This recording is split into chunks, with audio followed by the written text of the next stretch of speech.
11:07. Vamos a ir a otro tema.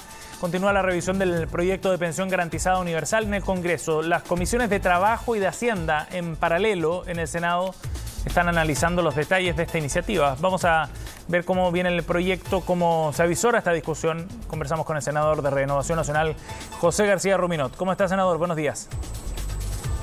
Sebastián, muy buenos días. Muchas gracias por la invitación. Gracias por conversar con nosotros, senador. Bueno, la Comisión de Hacienda revisa este proyecto por el lado del financiamiento. ¿Qué tan cerca están de un acuerdo, senador? Se ha hecho un trabajo prelegislativo que ha incluido a el equipo que ha designado el presidente electo, Gabriel Boric. Se ha hecho también trabajo prelegislativo con senadores de oposición, tanto de la Comisión de Trabajo como de la Comisión de Hacienda, y por supuesto también con nosotros, senadores de Chile Vamos, de ambas comisiones, Trabajo y Hacienda. Creo que tenemos un avance muy significativo, muy importante, y yo espero que durante el día o a más tardar mañana podamos finalmente traducirlo esto en indicaciones plenamente acordadas con el Ejecutivo, de tal manera que nos permita despachar tanto el proyecto de pensión garantizada universal propiamente tal, como instrumento de apoyo a nuestros pensionados, como el financiamiento, que es lo que nos corresponde ver a nosotros en la Comisión de Hacienda. Sí, y en esta parte, la del financiamiento, senador, ¿por dónde se está avanzando? ¿Cuáles son las líneas de trabajo para llegar a este acuerdo?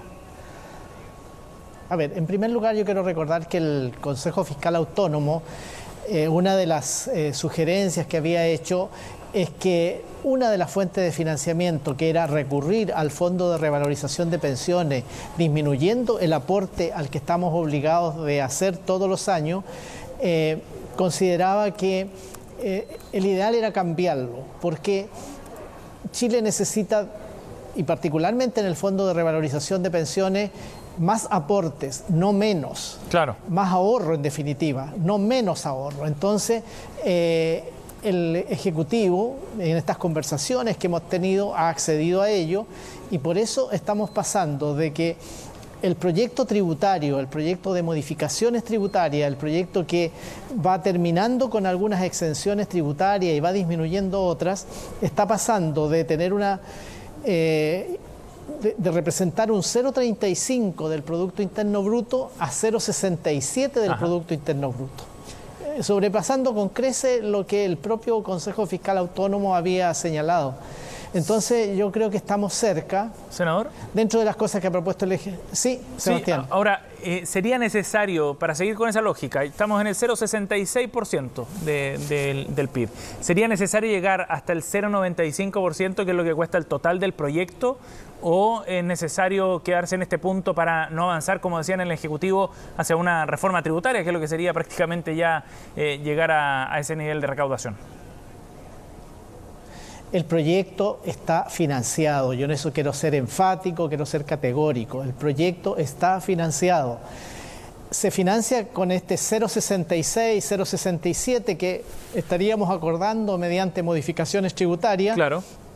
Y la otra parte, que estaba inicialmente estimada en 0,5 puntos del producto, a través de las operaciones complementarias del Tesoro, es decir, las reservas que hacemos cada año en la ley de presupuesto, precisamente para los proyectos de pensiones. Yo quiero recordar que esta reforma previsional se viene tramitando desde hace ya a lo menos 2 años, con distintos nombres, y cada año se han ido haciendo las provisiones respectivas, las reservas respectivas para poder financiar ese mayor gasto. Y eso está contemplado en lo que se llama el horizonte hasta el año 2026, en las proyecciones financieras del Estado hasta el año 2026. Por lo tanto, está completamente financiado hasta el año 2026. Pero lo que han planteado los senadores de oposición, como Ricardo Lagos Weber o el senador Montes, es que de alguna manera eso podría, por un lado, amarrar al gobierno siguiente, al gobierno entrante, y por otra parte también generar, digamos, un problema de financiamiento más allá del 2026, ¿no? Por lo que significa, y que se necesita financiar esta PGU con recursos frescos, o sea, con la creación de nuevos tributos. Sebastián, esto ocurre siempre. Cada vez que nosotros despachamos un proyecto de ley que representa gastos por los próximos 20, 30, 40 años, evidentemente que estamos comprometiendo no solo al próximo gobierno, sino a muchos gobiernos futuros. Es parte de nuestro sistema legislativo y es parte de cómo funcionan los países. Yo no le tendría miedo a eso. Lo que nosotros tenemos que tener presente es que tenemos que tener una economía vigorosa, una economía que esté creciendo permanentemente, porque eso es finalmente lo que nos va a garantizar que en 10 años más, 15 años más, 20 años más, podamos garantizar los recursos para financiar este tipo de iniciativas y muchas otras que vendrán. Los recursos hasta el año 2026 están en la proyección financiera del Estado, de tal forma de que ese financiamiento está.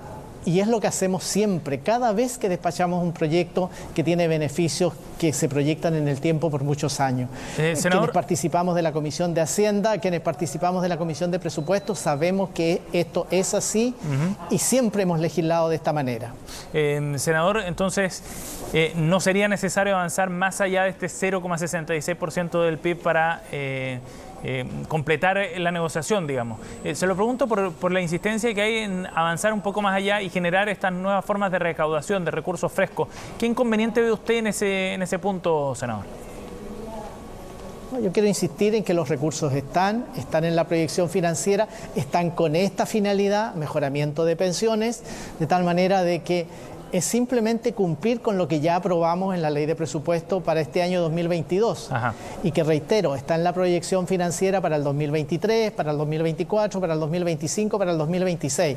Es difícil hacer proyecciones a más largo plazo. Nadie sabe si el mundo vive una recesión, nadie sabe si enfrentamos nuevos fenómenos, por ejemplo, como el que estamos enfrentando ahora del COVID, o que enfrentemos situaciones de catástrofes naturales que obligan al Estado a un mayor gasto. Por eso, insisto, ¿cuál es la mayor garantía de que siempre tengamos los recursos? Por una parte, el Fondo de Revalorización de Pensiones, que es un gran pozo, una gran reserva, para que si en algún año hay alguna dificultad, bueno, se recurra a esas reservas para poder pagar las pensiones. Pero en lo definitivo es el crecimiento de la economía, es una economía dinámica, es una economía vigorosa.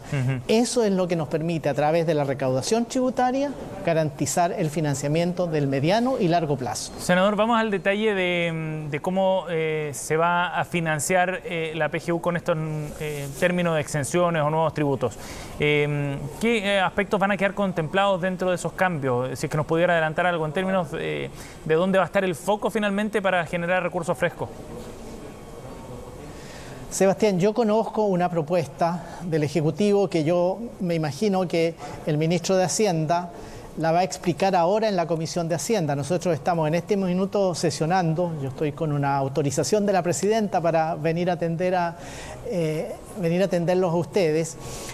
Yo creo, salvo que se produzca algún cambio, pero en definitiva nos remitimos al proyecto que va eliminando exenciones tributarias o que va reduciendo exenciones tributarias, la aplicación de un impuesto con una tasa del 10% a las ganancias de capital en la venta de acciones que tienen presencia bursátil, el IVA a determinados servicios que no incluyen ni los servicios educacionales, tampoco los servicios de salud, tampoco los servicios de transporte, pero algunos servicios profesionales que se estarían gravando con IVA, probablemente algún incremento de la tasa adicional a los inmuebles, a los bienes raíces que tienen un mayor avalúo fiscal. Se está pensando en bienes raíces que estén por sobre los 900 millones de pesos como avalúo fiscal. Se está pensando en ese tipo de exenciones o en ese tipo de situaciones que permitan ir allegando los recursos hasta alcanzar este 0,66% del producto, que son aproximadamente 2.000 millones de dólares, de esa magnitud. Más o menos, sí. Sí. Senador, ¿y usted sería lo que representa el proyecto tributario? ¿Y usted sería partidario de revisar esta propuesta del fin del crédito al IVA para la construcción? Desde el gremio han planteado algunos reparos también sobre el impacto que esto puede tener en el precio de las viviendas. Sí, bueno, se está planteando con alguna gradualidad. disminuirlo en los 2 primeros años y ya después simplemente terminar este trato diferenciado del IVA en la construcción, pero son cosas que vamos a conversar con el ministro de Hacienda en la comisión a partir de algunos minutos más. Bien, senador García Ruminot, muchas gracias por conversar con nosotros esta mañana, muy amable. Gracias, Sebastián, muy buenos días. Buenos días.